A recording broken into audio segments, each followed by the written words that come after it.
తెలంగాణలో పీఎం సేతు పథకం ద్వారా పెద్ద ఎత్తున యువకులకు ఎంప్లాయ్మెంట్ కల్పించాలని ప్లాన్ చేస్తోంది రాష్ట్ర కార్మిక ఉపాధి శాఖ.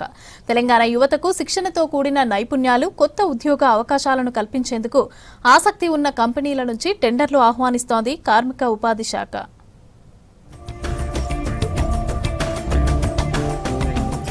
60,000 కోట్లతో ప్రాజెక్ట్, 50% కేంద్ర ప్రభుత్వ షేర్, 33% రాష్ట్ర ప్రభుత్వ వాటా, ఇక మిగిలిన 17% షేర్ పరిశ్రమలకు ఉంటుంది. ఇందులో 30,000 కోట్లు కేంద్ర ప్రభుత్వం ఇస్తుంది, 20,000 కోట్లు స్టేట్ గవర్నమెంట్ వాటా, 10,000 కోట్లు ఇండస్ట్రీస్ పెట్టుబడి పెడతాయి.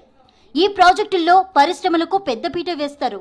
ఈ పథకం కింద 5,000 కోట్ల విలువైన సంస్థలు, 1000 మందికి పైగా కార్మికులు ఉన్న పరిశ్రమలు అర్హతమైనవిగా గుర్తించారు.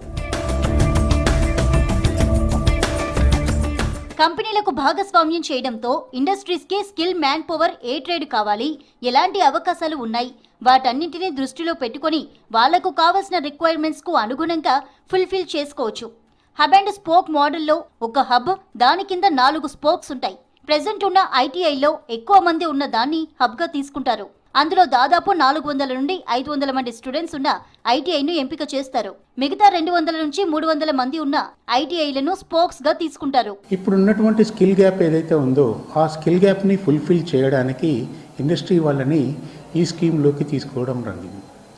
ఇందులో భాగంగా ఇండస్ట్రీ వాళ్ళు ఎవరైతే ఇందులో జాయిన్ అవుతారో వాళ్ళకి కావాల్సినటువంటి స్కిల్ మ్యాన్ పవర్ ఏ ట్రేడ్లో కావాలి, ఎలాంటి అవకాశాలు ఉన్నాయి వాళ్ళకి, వాటన్నిటిని దృష్టిలో పెట్టుకొని డిసిషన్స్ తీసుకొని ఆ కోర్సెస్ని ఇంట్రడ్యూస్ చేసుకొని వాళ్ళ రిక్వైర్మెంట్ని ఫుల్ఫిల్ చేసుకోవచ్చు. ఒక హబ్, దాని కింద 4 స్పోక్స్ ఉంటాయి. ఒక పెద్ద ఐటీఐని తీసుకొని దాన్ని హబ్గా తీసుకుంటున్నారు. అంటే దాదాపుగా దాంట్లో 400 నుంచి 500 మంది స్టూడెంట్స్ ఉన్న ఐటీఐని ఒక హబ్గా తీసుకొని మిగతా ఐటీఐస్ ఏవైతే ఉన్నాయో 200 నుంచి 300 అలాంటి సీటింగ్ కెపాసిటీ ఉన్నటువంటి ఐటీఐస్ని స్పోక్గా తీసుకుంటున్నారు. ఒక క్లస్టర్లో ఒక హబ్, 4 స్పోక్స్ ఉంటాయి. ఈ 4 స్పోక్స్లో ఇండస్ట్రీస్ వాళ్లకు అవసరం ఉన్న స్కిల్స్ను స్పోక్స్లో ట్రైనింగ్ ఇస్తారు.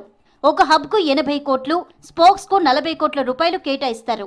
5 ఏళ్లలో ప్రాజెక్టు కోసం ఒక హబ్, 4 స్పోక్లకు 240 కోట్ల రూపాయలు కేటాయిస్తారు.